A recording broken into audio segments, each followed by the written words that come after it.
رسمتك يا حبيبي في خيالي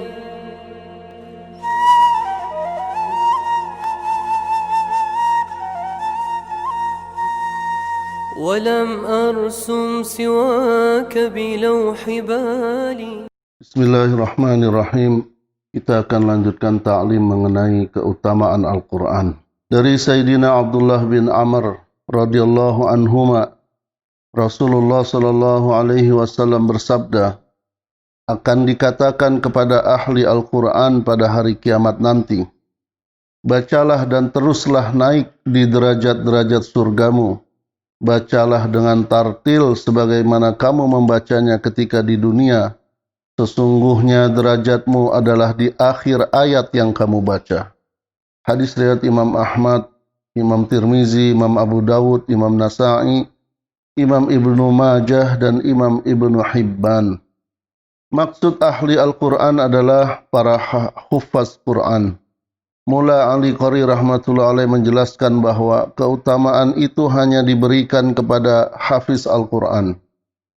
Tidak termasuk orang yang membaca Al-Quran dengan melihat. Alasannya yang pertama adalah karena lafaz hadis itu sahibul Quran, ditujukan kepada ahli Al-Quran. Dan yang kedua, sesuai dengan riwayat Imam Ahmad rahmatullah alaih, yakni hatta yaqra'a syai'an ma'ahu, sehingga ia membaca beberapa ayat Al-Quran yang ada bersamanya.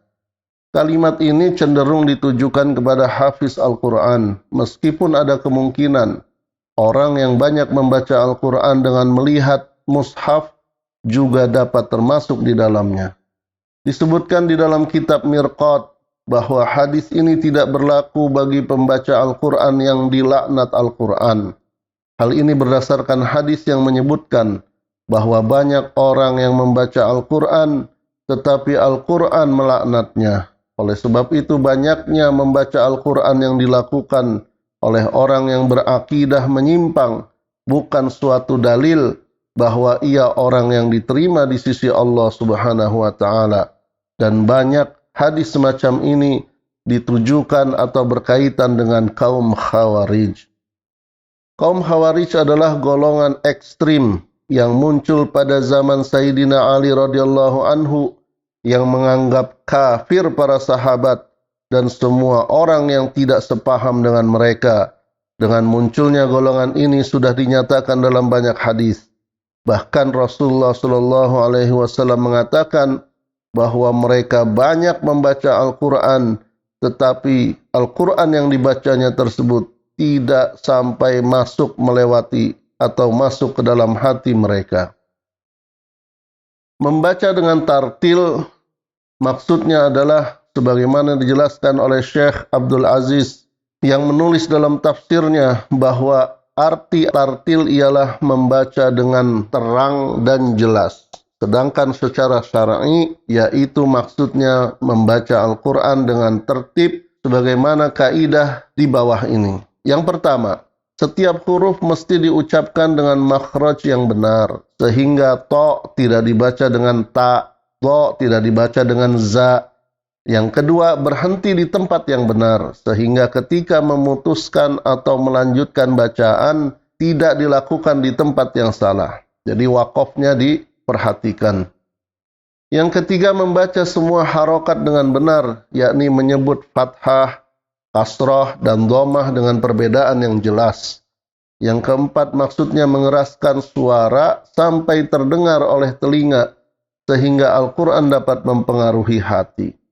Yang kelima, membaca Al-Quran dengan suara sedemikian rupa, sehingga menimbulkan rasa haru dan mempercepat pengaruhnya ke dalam hati yang membaca.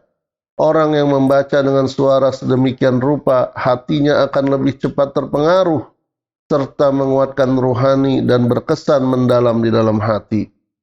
Para ahli pengobatan, jika ingin agar obatnya lebih cepat berpengaruh ke hati, sebaiknya obat itu dicampur dengan wewangian. Obat dapat lebih cepat berpengaruh ke hati jika dicampur rasa manis, karena hati menyukai sesuatu yang manis. Oleh sebab itu, Syekh Maulana Zakaria berpendapat, jika seseorang membaca Al-Quran dengan memakai wewangian yang khas, atau minyak wangi yang harum, yang wangi akan lebih menguatkan pengaruh di dalam hatinya. Yang keenam, maksudnya membaca dengan sempurna dan jelas semua tasydid dan matnya. Membaca dengan jelas akan menimbulkan rasa mengagungkan Al-Quran dan mempercepat masuknya kesan Quran ke dalam hati. Yang ketujuh, memenuhi hak ayat-ayat yang menjelaskan mengenai rahmat dan ayat-ayat yang menceritakan azab seperti yang diterangkan sebelumnya.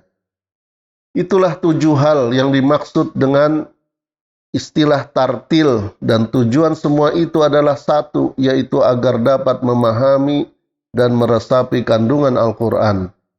Seseorang pernah bertanya kepada Ummul Mukminin Sayyidatina Ummu Salamah radhiyallahu anha, bagaimanakah baginda Rasulullah sallallahu alaihi wasallam dalam membaca Al-Quran?